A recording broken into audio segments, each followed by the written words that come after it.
Sans plus tarder, on ouvre la Bible, amen, dans le livre de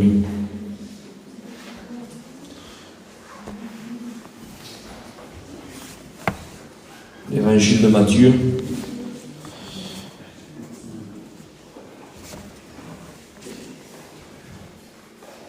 Au chapitre 14 et au verset 15. Que Dieu soit béni ce soir. Alléluia. J'aimerais vous montrer ce soir à travers la parole de Dieu que Dieu ne voit pas les choses de la même façon que nous. Vous savez, nous avons une façon de voir les choses et de peser les choses et d'évaluer les choses d'une certaine façon. Et Dieu, lui, il a une autre façon de voir, une autre façon de regarder, une autre façon de peser. Vous savez, certaines personnes, il y a plusieurs ethnies ce soir, ici, il y a des gitans, des manouches, il y a des portugais, il y a des catalans, et chacun peut avoir son idée, chacun peut avoir sa réflexion, et si on constaterait peut-être un certain fait, et après, on prendrait chaque ethnie à part, vous voyez, chacun d'entre nous, on dirait comment tu vois la chose, toi. Alors peut-être, moi je dirais, mais moi je la vois comme ça, je la pèse comme ça, et alors on laisserait peut-être parler les portugais, et on dirait, mais moi je la vois comme ça, comme ça, comme ça. On laisserait parler les catalans, et on dirait, mais moi je la vois comme ça, comme ça. Enfin bref, tout ça pour dire qu'on pourrait, vous voyez, même qu'on ne la voit pas peut-être tous de la même façon, mais je pense qu'on ne serait pas très loin du fait qu'on regarde. Peut-être qu'on pourrait passer ça ne serait pas peut-être exact de la même vision, mais chacun la regarderait peut-être avec une angle différente, mais on ne serait pas très loin. Mais quand on contemple la parole de Dieu, regardez la différence qu'il y a entre nos pensées et ses pensées. Il dit, autant les cieux sont élevés de la terre. Il y a une différence là. Là, ce n'est pas juste à côté, je tire à côté, où on avait presque la même vision, où on a vu la chose presque pareille. Non, là, Jésus parle et dit, autant les cieux sont élevés de la terre. Vous imaginez? Sachant que je ne vais pas dire ce qu'on a appris à l'école biblique par rapport à Paillon, parce que c'est l'étude de Paillon, c'est pas à moi, c'est pas à nous. Nous, on ne fait que répéter ce que eux ont dit. On dit que la première étoile, il faut 43 millions d'années. Écoutez, 43 millions d'années pour arriver à la première étoile. Imaginez 43 millions d'années pour arriver à la première étoile. À la première. C'est-à-dire que le cosmos, c'est infini. Même aujourd'hui, les scientifiques arrivent à découvrir des nouvelles galaxies, tellement que c'est l'infini, c'est le néant. Il n'y a pas de fin. Eh bien, Dieu dit, autant les cieux, il parle du cosmos, sont élevés de la terre. Il dit, autant mes pensées à moi, elles sont élevées au-dessus de vos pensées. Alors, on ne peut pas être à côté, nos pensées avec celles de Dieu. Des fois, on a une façon de voir, et Dieu, lui, il dit, je ne vois pas comme ça, moi. Alors, pour cela, j'aimerais ouvrir la Bible, amen, et faire cette lecture avec vous. Matthieu, chapitre 14, et verset 15. Le soir étant venu, Jésus, avec les disciples, s'approchèrent de lui et dirent, ce lieu est désert. Regardez déjà la pensée de ces hommes. N'oubliez pas que ces hommes-là étaient avec Jésus, et c'était des hommes que Dieu, Jésus bien sûr, le Fils de Dieu avait choisi pour mettre à son service. C'était ses apôtres, amen, qu'il avait choisi, mais c'était ses élèves à lui. Comme moi, nous avons eu Juanico, on a eu Maël, ça a été nos étudiants, Mais on n'est pas Jésus, vous comprenez? On a essayé d'apporter le peu qu'on avait bien sûr le transmettre. Et Jésus c'était pareil, mais c'était pas le même niveau bien sûr. Alors regardez la vision de l'un et la vision de l'autre. Il dit, le soir étant venu, les disciples s'approchèrent de lui, c'est-à-dire de Jésus. Et donc ils ont évalué le constat qu'il y avait, parce qu'il y avait plein de foules qui étaient là, parce que tout le monde suivait Jésus.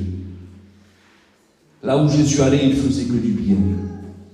Ça, vous savez, passer le journée avec Jésus, de verdad, vous savez, il y a des personnes qui... J'ai passé la journée avec lui, il m'a mis la tête comme ça. Ça vous est arrivé, ça, hein? De passer le journée avec une personne, ici. Il m'a mis la tête comme... Il m'a parlé de ceci, là. J'étais bien, je suis sorti de lui, bien comme je regarde, mais laissez-moi vous dire que passer une journée avec Jésus, ça devait être des journées spéciales. C'était pas quelqu'un qui critiquait, c'était pas quelqu'un qui pointait le doigt. Passer une journée avec Jésus, c'était pas quelqu'un qui trouvait le défaut de l'un et de l'autre. C'était pas quelqu'un, vous savez, qui avait un regard mesquin, un regard méchant, un regard calomniateur, un regard, vous savez, qui envoie loin, vous savez, les gens, avec un regard, comme un texto disant, c'était pas digne, toi de moi, allez pas, non. Passer le jour avec Jésus, je vous promets qu'on aurait pu mettre des sous sur la table pour le louer, si c'est possible, le louer, comme une location, pour passer une journée avec lui. La Bible dit, elle dit, mieux vaut, il dit pas la journée, il dit, mieux vaut 1 heure. 1 heure dans sa présence que 1000 en dehors d'elle. Alors qu'est-ce que ça sera? Passer une journée avec lui. Imaginez. Alors j'essaie de vous mettre dans la scène de la lecture là. Alors le soir étant venu, donc du matin jusqu'au soir, il était avec Jésus, et la foule suivait Jésus. Il dit, les disciples s'approchèrent de lui, de Jésus bien sûr, et lui dirent, celui est désert, et l'heure est déjà avancée. Renvoie la foule, afin qu'elle aille dans les villages pour s'acheter des vivres. Jésus lui répondit, regardez la vision de Jésus complètement différente. Jésus lui répondit, ils n'ont pas besoin d'aller, donnez-leur vous-même à manger. Mais il leur dit, nous n'avons ici que 5 pains et 2 poissons, voyez-vous, ça c'est la logique humaine. Et bien sûr, avec nos pensées à nous, on calcule. Mais s'il y a peut-être 5-6 personnes, 8 personnes, on calcule comme on a eu des fois nos femmes qui sont femmes de serviteurs de Dieu, même des chrétiennes, des fois on a eu des invités chez nous, et des fois au dernier moment, sur ce qu'il y a, combien vous êtes, on les a 5, 6, 7, il y a ceci, cela, mais on fera avec les moyens du bord, voyez. Et là c'est pareil. Il dit, combien il y a? Il dit, nous avons 5 pains et 2 poissons. Jésus dit, donnez-le-moi. Il dit, il leva les yeux au ciel, rendit grâce, puis il les rompit. Il rompit les pains et les donna aux disciples, qui les distribuèrent à la foule. Écoutez le texte, verset 20, il dit, tous, et ce mot est important, Seigneur. Et le titre du message ce soir, si je pourrais en donner un, c'est celui-ci, c'est, écoute, tu n'es pas oublié de Dieu. Qui que tu sois, n'importe dans quelle situation tu te trouves, que tu sois jeune, moins jeune, âgé, qui que tu sois, j'aimerais te parler comme ça dans la tranquillité et te dire ça, d'accord? Te dire, tu n'es pas oublié de Dieu. Dieu n'a pas l'Alzheimer. Dieu a une bonne mémoire. Écoutez, Dieu ne se force pas. Vous savez, il y a des personnes qui se forcent à faire du bien. Des fois, tu as besoin de quelqu'un d'un service, tu téléphones une fois, il ne répond pas, et 2 fois, il dit, et que pena, et j'ai peur de l'embêter, et il vient, et tu sens que c'est un petit peu forcé. Mais Dieu, non. Dieu n'a pas d'amour. Dieu est amour. Il se plaît. Il se plaît à bénir. Il se plaît à fortifier. Il se plaît à guérir. Il se plaît à sauver. Il se plaît, amen, dans les situations les plus difficiles qu'il y a. Tu l'appelles. Il se plaît à venir. Écoutez, c'est pas du forcing. que Dieu, diciendo, tu m'appelles là de ce moment, de verdad, mais tu me fatigues. Hein? Non, non, c'est pas comme ça. Dieu, tu l'appelles à lui, Dieu, amen, dans ton moment, dans ta détresse, dans ton souci, dans ton fardeau, dans ta dépression, dans ton trou, dans n'importe quelle situation dans laquelle tu te trouves, tu l'appelles, amen, et lui, il se plaît, amen, à venir et à te bénir. Et il dit comme ça, écoutez, verset 20, tous, et retenez ce mot, tous, amen, mangèrent et furent rassasiés, et l'on apporta 12 paniers pleins de morceaux qui restaient. Écoutez le verset 21, hein. Ceux qui avaient mangé étaient environ, ils ont fait comme un dénombrement, environ 5000 hommes, sans compter les femmes et les enfants. Croyez-moi, quand Dieu bénit, amen, il ne calcule pas la dépense. C'est des personnes qui calculent la dépense. Quand Dieu bénit, lui, il ne calcule pas la dépense. J'aimerais qu'on reprie le Seigneur. Nat, ora Dios, hein? Allez. Seigneur, je veux louer ton nom et je glorifier. Merci parce que tu es là présent, Seigneur. Tu vas nous bénir, tu vas nous conseiller, tu vas nous permettre de louer de toi, ton serviteur, Jésus. Encore bien toute la gloire et la louange de Jésus. Amen. Gloire à Dieu. J'aimerais que tu sois ici. De verdad, je ne sais pas le temps que je vais prendre, hein, mais j'aimerais que tu comprennes la parole avec que Dieu a pour toi ce soir. Tu sais, on n'est pas des comme les prophètes de l'Ancien Testament. Vous savez comment on appelait les prophètes de l'Ancien Testament? On les appelait les voyants. Vous savez que Dieu leur révélait donc.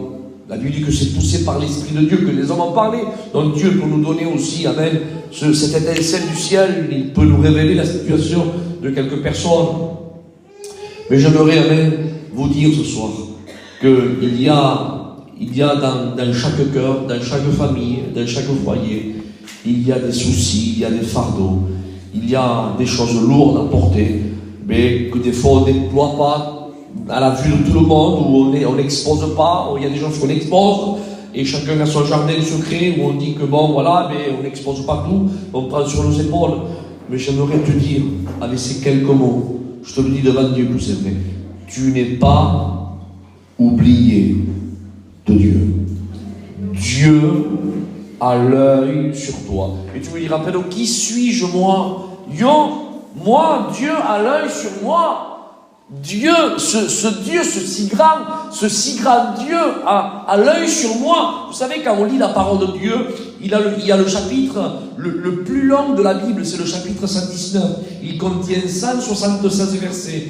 Et j'aimerais, moi, imaginer ce verset, ce chapitre. Je l'ai déjà dit dans une réunion il y a quelques années de cela ici, mais ça ne m'embête pas de le redire. Vous savez, écoutez, comment voulez-vous que ça m'embête à moi de redire les mêmes choses si Jésus, lui, pour un aveugle, il a prié 2 fois? Ça n'a pas embêté à Jésus de prier 1 fois pour l'aveugle. Amen. Que vois-tu? Ben, je vois des hommes comme des arbres. Je vais reprier pour toi. Ferme les yeux. Ça n'a pas embêté à lui. Comment voulez-vous que ça m'embête de redire d'autres choses que j'ai déjà dit ici? Elles sont salutaires pour chaque personne. Que Dieu soit loué, à Dieu soit la gloire. Alors, il y a ce grand chapitre-là, et ça, c'est les grandes lignes. Hein? Les grandes lignes, j'aimerais imaginer ça comme les hommes importants, les hommes qui se démarquent parmi les autres hommes, parce qu'il y a des hommes qui se démarquent, des chrétiens, des bons chrétiens, des bonnes chrétiens, des hommes de Dieu, des bons candidats, des bons étudiants, des bons serviteurs de Dieu, des bonnes femmes de serviteurs de Dieu. Il y a non, ça c'est un homme de Dieu, ça c'est une femme de Dieu, et donc Dieu a le regard sur lui. Donc on ne peut pas dire que Dieu n'a pas le regard sur lui. Dieu le regarde sur le chapitre le plus long de la Bible, ces hommes de Dieu qui se démarquent. Mais n'oubliez pas que Dieu, vous savez qu'est-ce qu'il dit lui? Il dit, celui qui enlèvera un iota. C'est pas grand-chose un iota. Hein? C'est qu'est-ce que c'est un iota? Un iota, c'est quand on fait un nid, on met un point dessus. Et bien le petit point là, hein, des fois quand moi je fais un nid, hein, bon je n'ai pas fait de grandes études, mais des fois quand je fais un nid, le point sur lui, des fois j'oublie de le mettre. Eh bien Dieu, lui, il a l'œil sur le point sur lui, son œil, il regarde. Et j'aimerais moi imaginer ces petits points là, comme peut-être ceux qui se croient, il est délaissé. A me non mi quitte en caso, moi je suis, qu'est-ce que je suis moi, hein?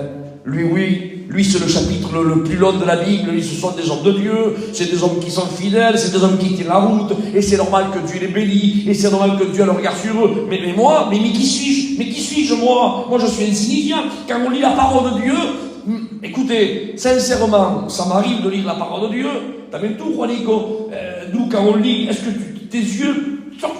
Est-ce qu'il y a quand il y a le point, des fois tu le regardes, ou tu ne fais même pas attention, nous, quand on lit. Mais l'œil de Dieu, lui, amen, il regarde le point, la virgule, rien ne lui échappe. Et bien peut-être ce soir, toi, tu te sens comme cette virgule, comme ce point, insignifiant, peut-être délaissé, personne ne te voit. Mais j'aimerais te dire que Dieu te voit. De là, Dieu connaît, Dieu voit, Dieu pèse ta souffrance, Dieu voit tes larmes dans le secret. Tu n'es pas oublié de Dieu. Et tant que nous sommes, frères et sœurs, dans la période de la grâce, le vœu de Dieu, Dieu a un vœu. Mais c'est quoi le vœu de Dieu? Le vœu de Dieu, c'est que tous les hommes, sans exception, tous les hommes, pas de catégorie de personnes, les grands, les petits, les pauvres, les riches, ceux qui sont de la haute société, ceux qui sont de... Non, que tous les hommes soient sauvés. Et s'il y aurait, ne serait-ce, écoutez, qu'une âme qui est presque à passer juste de l'autre côté de l'enfer, là, juste, eh bien, l'épître de Jude, amen, l'épître de Jude, qui a été inspiré de l'Esprit, amen, et c'est Jimmy qui nous a fait cette étude-là, il est écrit ceci, sauvez-en d'autres, en les arrachant du feu. C'est-à-dire qu'il y a des âmes qui sont au point de passer carrément de l'autre côté. Ce sont carrément les délaissés, les perdonnables, les prospicos, les drogués, ceux qui ont plus de moralité, ceux qui sont voués dans la drogue, qu'on veut même pas leur dire bonjour, parce qu'on se croit qu'on est monsieur un tel, nous, alors on lève pas la main à un tel ou un tel ou un tel. Mais ces personnes-là, Dieu le regarde sur eux aussi, il dit, ces personnes-là, il dit, arrachez-les du feu. C'est pas possible. Et Jimmy disait, l'amour de Dieu, il disait lui, à nous, les catholiques, il disait, même si vous, même si vous devez vous brûler la main, en arrachant une âme du feu, tant pis, brûlez-vous la main. Il dit, vous aurez brûlé la main, il dit, vous aurez retiré une âme de l'enfer. Que Dieu soit loué. Oui, Dieu a le regard sur toi ce soir. Alléluia. Et j'aimerais continuer avec ceci, te dire, amen, que tu n'es pas un oublié de Dieu. 5000 personnes. Nat, pose une question à toi. On est en famille ici. Tu as fait un mariage il n'y a pas très longtemps de ça, mariage chrétien, qui était merveilleux, où on s'est réjouis tous ensemble. Mais je sais que toi, comme moi, comme tous pratiquement, on a marié nos enfants, et on sait que quand on reçoit du monde, on ne sait pas combien d'invités on va recevoir, nous. On ne fait pas des cartes d'invités, nous sommes comme on n'est pas comme certains. Nos mariages, à nous, il peut y avoir 300 personnes, comme 400, comme 500, on essaie de prévoir. Et la plupart des organisateurs, c'est-à-dire nous, les parents, mais la plupart, on ne mange jamais, nous. Parce qu'on veut que tout le monde parte du mariage rassasié. C'est ça ou pas là, On veut que tout le monde ait une bonne... Non, qui viennent ici pour les cycles, ils sont tapés peut-être 200 km, 150 km, d'autres 80, ils sont venus ici avec les enfants, les femmes, ils sont venus nous honorer. Alors, il faut au moins qu'ils partent, au moins avec un petit morceau rassasié. Alors, on se préoccupe. Et tout ça, quand il y a seulement que 2, 300, 400, 500, et quand ça commence à frôler les 1000, c'est vraiment un très très gros mariage. Mais la Bible déclare, il dit qu'il y avait 5000 hommes. 5000 hommes qui ont entrepris, ils ont entrepris de suivre Jésus. Et Jésus savait que ces 5000 hommes-là, amen, se sont déplacés, amen, pour écouter Jésus. Imaginez, mais ça va plus loin que ça. Chacun venait peut-être avec sa femme, d'autres étaient célibataires, d'autres, il y avait des orphelins qui étaient là, comme le petit homme, le petit garçon qui avait 5 pains d'orge et de poissons. C'était la ration des orphelins. Donc il y avait des orphelins qui étaient là. Écoutez, suivez suivre Jésus, il y avait des vieillards, il y avait des femmes âgées, il y avait des jeunes foyers, des foyers avec leurs enfants, il y avait même des orphelins qui suivaient Jésus. Mais qu'est-ce qu'il avait Jésus pour que toute catégorie de personnes, de tout âge confondu, suivent Jésus? Mais qu'est-ce que écoutez, vous savez que l'enfant ne s'approche pas de n'importe qui. Il faut vraiment avoir un aspect vraiment attirant pour que l'enfant qui ne te connaît pas s'approche. Essayez de le faire, vous verrez un enfant, c'est très défiant. Je vous promets que c'est vrai. Et bien la Bible dit dans l'évangile de Marc, il dit que les enfants, s'approchaient de Jésus, il les prenait sur ses genoux, il leur imposait les mains. Mais qu'est-ce qu'il dégageait Jésus pour que tout le monde s'approche de lui? De verdad.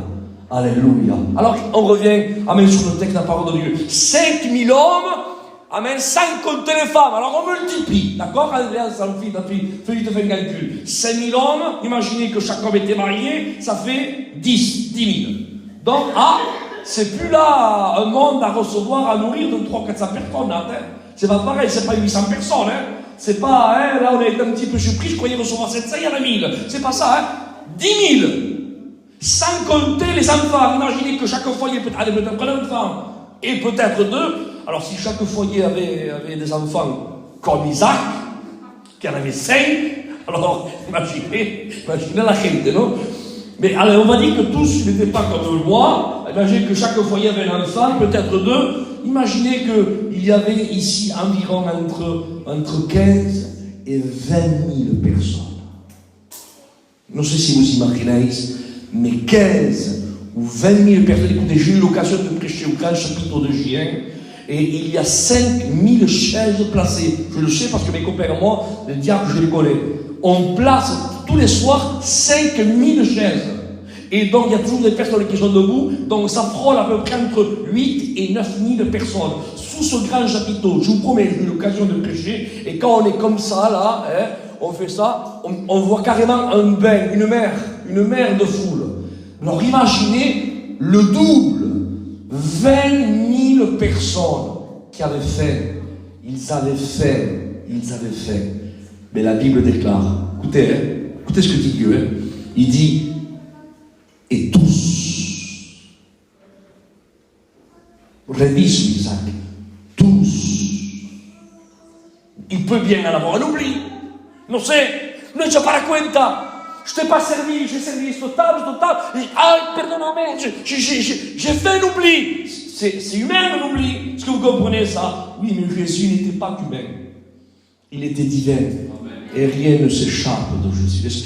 Il y a personne, écoutez, personne qui a été oublié de Jésus. Parce que s'il y a 30 personnes autour de Jésus, c'est facile à voir. Et bien toi, là-bas, ce soir ici, peut-être, je sais pas, on est 40 ou 45. Moi ici, ben lo meo.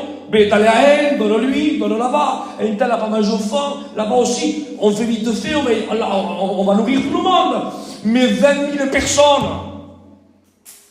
Tout le monde, 20 000 personnes. Il y avait des personnes qui étaient près de Jésus, d'accord? Mais il y avait des personnes qui étaient peut-être à 300 ou 400 mètres au fond là-bas de Jésus. Au fond. Et c'est pas qu'ils ne voulaient pas s'approcher, c'est qu'on ne pouvait pas se prier de chemin. 20 000 personnes, là, qui là. Alors sûrement peut-être qu'il y en avait au fond qui devaient se dire, non comme moi j'aurais rien. Quelle chance qu'ils sont auprès de lui, quelle chance qu'ils sont là-bas. Et moi j'aurais rien, je viens de là-bas, j'ai mon fils. Et peut-être que toi tu te dis ce soir, eh bien il y en a qui sont près de Jésus. Son foyer là, il est près de Dieu, lui il est béni. L'autre il est béni. Et moi je suis au fond. Et moi je suis peut-être un délaissé, un oublié. Et peut-être je ne suis pas si près que lui avec Dieu. Est-ce que Dieu me voit, moi? Est-ce que Dieu va me donner un petit morceau de pain? Est-ce que Dieu a pensé, amen, à mon souci, à mon foyer, à mes enfants, à mes larmes que je pleure le soir, que je me réveille avec sursaut, avec tous ces alors le roi dit que toutes ces attaques ténébreuses qu'il y a, où l'ennemi est en train de mettre le pied sous la gorge, et lui, au lieu de te soulager, il te met bien sûr au contraire le pied sous la gorge, il te met le doigt sur la plaie, et tout le soir quand il peut la remuer, il la remue. Regarde, il te rappelle chaque fois ces instants mauvais, diaboliques, pour te faire du mal. Et il te dit, tu as oublié, c'est fini pour toi. Amen. Et quitte à caso, c'est fini. Mais laisse-moi te dire quelque chose, je te le dis avec l'amour de Dieu. Je te le dis devant Dieu que c'est vrai. Tu n'es pas un oublié de Dieu. Dios, Dieu te voit. Alléluia. Et si tu serais comme un Dieu te voit. Alléluia.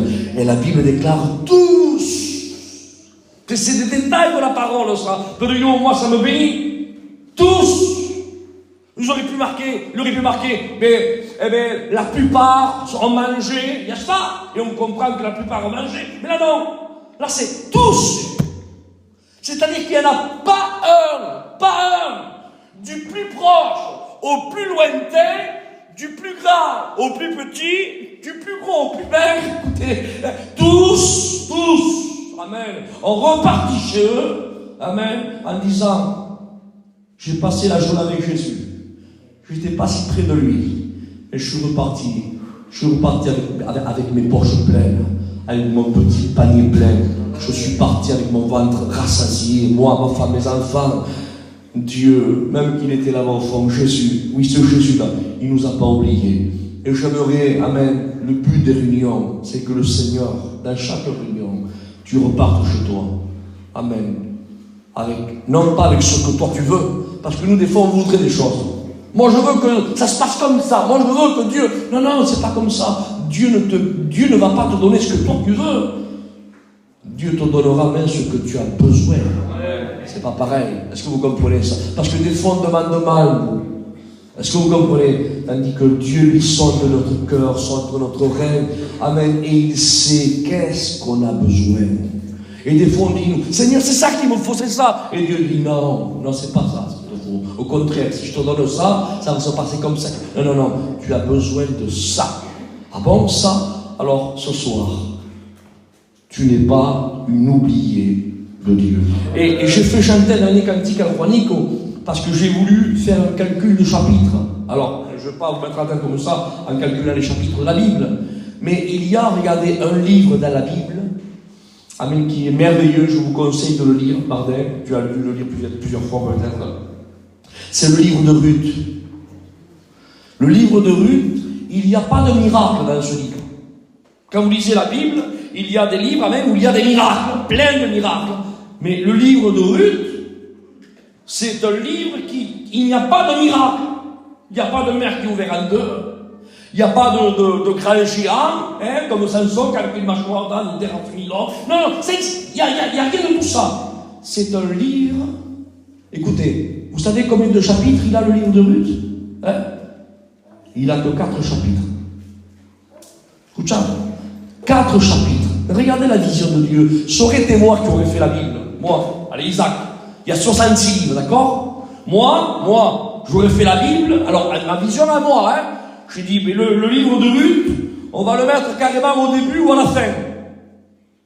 Je sais pas, on va essayer de le mettre au fond par là-bas.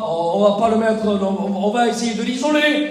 Mais Dieu lui dit le livre de Ruth, amen, vous allez le mettre au milieu, vous allez l'enclaver au milieu, comme une enclave. Il se trouve entre le livre des juges et le livre de Samuel. Et c'est le milieu, ce livre. Or, tu me diras, si on regarde à sa gauche, regardez, imaginez Ruth, je regarde à ma gauche, il y a le livre des juges. Alors, je vais le marquer là. Le livre des juges, il contient, 21 chapitres. Ruth, que 4. Imaginez Ruth, machinal. Elle regarde à sa gauche. Avant moi, qu'est-ce qu'il y a? Le livre des juges. Mais dans le livre des juges, là, qui contient 21 chapitres, il y a à l'intérieur de ce livre, il y a des héros de la foi. Il y a un Samson qui apparaît. Il y a un Jephthé qui apparaît. Il y a un Gédéon qui apparaît. L'histoire des 300, les Spartiates. 300 hommes, Quand les 300 hommes, ils ont vaincu. La véritable histoire, c'est les 300 de Gédéon. C'est avec les 300 hommes de Gédéon que Dieu a mis à terre les adversaires. C'est une histoire biblique vraie, ça. Mais alors, à sa gauche, là, il y a Samson, amen, avec une mâchoire d'âne, il terrasse 1000 hommes. Il y a Jephthé qui est là, il y a Gédéon qui est là, il y a Déborah qui est là. Possible. À sa gauche. Hein. Et si on va un peu plus loin dans sa gauche, il y a, je l'ai marqué, il y a le livre de Josué. Le livre de Josué, lui aussi, a 24 chapitres. Et dans le livre de Josué, quand on regarde, on l'a appelé, vous savez comment, on lui a donné un dicton. Les écrivains lui ont donné un surnom, on l'a appelé le soldat, le conquérant de l'Éternel. Il a conquis 31 rois. Il allait avec son armée, la ville de Jéricho, à terre, la ville d'Aï, à terre, la ville de là-bas, à terre. Enfin bref, il a mis à terre, avec l'aide de Dieu, 31 rois. Josué, le leader du peuple hébreu, celui qui a partagé les terres en Israël, le successeur de Moïse. Alors, imaginez Ruth, elle regarde à sa gauche, Samson, elle va un peu plus loin, Josué, et si elle regarde un peu plus loin, il y a le livre des Nombres, le livre de Deutéronome, de Lévitique, d'Exode et de Genèse. Et si on calcule les chapitres, je fais vite faire un survol, Genèse contient 50 chapitres, l'Exode 40, Lévitique 27, Nombre 36, Deutéronome 34. Alors je récapitule avec Josué 24 et Josué 21. Imaginez à sa gauche tous ces grands hommes de Dieu, tous ces chapitres qu'il y a, des Moïse qui apparaissent, des Enoch qui apparaissent, des Métusélah qui apparaissent, des Noé qui apparaissent, des Samson qui apparaissent, des Jephthé qui apparaissent. Imaginez à sa gauche. Et maintenant Ruth elle regarde à sa droite. Hop, et à sa droite, quel est le livre qui apparaît à sa droite? C'est le premier livre de Samuel. Samuel, celui-là même que Dieu lui a dit dans le temple, Samuel, Samuel, que la voix de Dieu lui a parlé. Alléluia. Dans le livre de Samuel, il y a aussi le premier roi qui est sorti. Rappelez-vous, amen, celui qui se cachait derrière les bagages.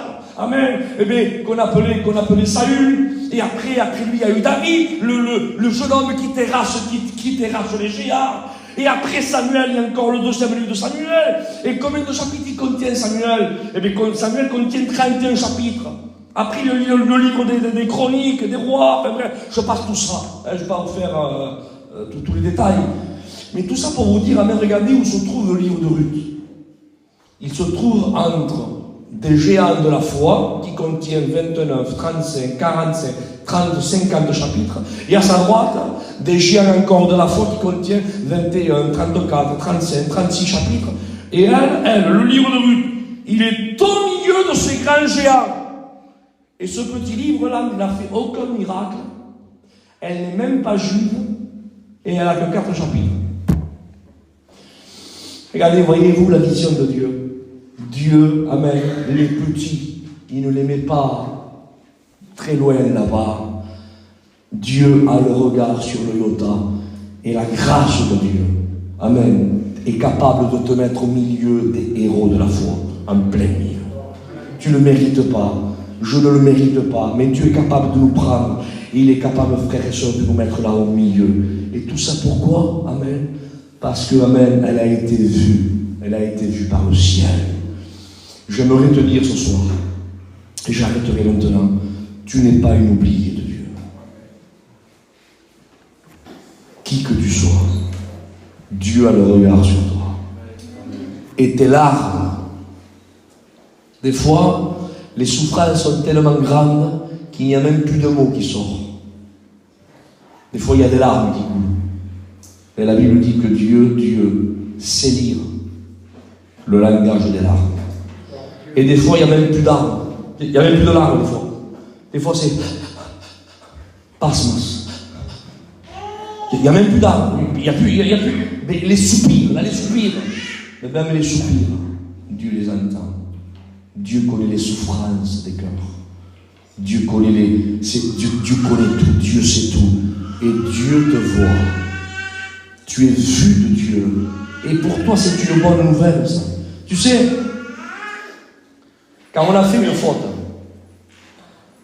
et qu'on dit, que pena, celui qui a le pouvoir de me juger, il m'a vu. Eh bien, Dios, je vais recevoir una multa, il va me faire une brigade, va venir devant chez moi, je vais être convoqué au tribunal, je vais pas peut-être 6 mois, et c'est vrai, par rapport à notre faute, amen, eh bien, on essaye de fuir la justice. Mais la Bible déclare, écoutez, que le seul, qui pouvait te juger et t'exclure pour l'éternité, c'est-à-dire la justice même quand même, elle est à ta recherche, elle court derrière toi, malgré ta faute, mais non pas pour te prendre et te saisir et te mettre à l'enfer, mais pour te dire, oh, écoute, attends, t'as fait ceci, t'as fait cela, t'as fait ceci, tu t'es battu, t'as menti, t'es drogué, je suis la justice, normalement ma justice, elle va t'envoyer à l'enfer, mais non, mais attends, écoute-moi, elle court derrière toi, amen, pour te prendre et te dire, écoute, tu mérites ça, mais j'ai pris ta place, j'ai payé pour pas que tu y ailles. Tranquillise, laisse-moi te saisir, je veux te bénir ce soir. Laisse-toi bénir par Dieu. Amen. Laisse-toi bénir par Dieu. Dieu, alléluia, est ici pour te bénir et à Dieu sur la gloire. J'aimerais, avec ces quelques mots, je n'irai pas plus loin, j'aimerais qu'on prie le Seigneur. Tu n'es pas une oubliée ou un oublié de Dieu. Dieu te voit. Et non seulement il te voit, mais il t'entend. Mais non seulement il t'entend, mais il veut te bénir. Laisse-toi bénir par Dieu. J'aimerais dire ceci pendant que les hermanos se préparent pour faire un cantique. Alléluia. J'aimerais te dire ça. Ne sois pas aussi un mauvais malade. Vous savez qu'il y a des personnes, il y a des mauvais malades. Je vous le dis parce que j'en suis un. J'avais rendez-vous il y avait quelques jours là, pour faire des choses et voilà, il est master. Voilà, c'est comme ça. Mais ça encore, c'est dans la chair. D'accord? Mais là, c'est dans le spirituel. Ne sois pas un mauvais malade. Il y a des personnes qui ne veulent pas se laisser soigner. Il y a des personnes qui se voient tellement indignes de louer Dieu qu'on dirait Kassi. Regardez, si le diable, c'est un Chinois, il les met dans une certaine position de niveau, de moralité, de fierté d'homme et de femme, et de dire, quand même, por favor, tu n'auras pas l'audace quand même de demander pardon à Dieu, avec tout ce que tu as fait. Mais ça, c'est le but du diable. Parce que le diable sait que le pardon de Dieu n'a pas de limite. Quand il y a un cœur sincère qui crie vers lui. Alors, ne sois pas un mauvais malade. Si tu as besoin de Dieu ce soir, laisse-toi soigner par lui. Dis-le, Seigneur, ben à mes secours, guéris mon âme, guéris mon esprit. Mon âme a soif de toi. Seigneur, mon âme a soif de toi. Alors ce soir, on ferme nos yeux, on prie le Seigneur. On adore le Maître. On adore le Maître. À Dieu soit la gloire ce soir. Sois Quand j'ai vu tous ces gens qui étaient réunis pour louer le Seigneur, et moi qui n'ai pas compris, je me suis approché vers eux pour voir ce qu'ils voulaient. Alléluia. L'Esprit du Seigneur. Quand j'ai vu tous ces gens qui étaient réunis pour louer le Seigneur, et moi qui n'ai pas compris, je me suis approché vers eux pour voir ce qu'ils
il veut te bénir.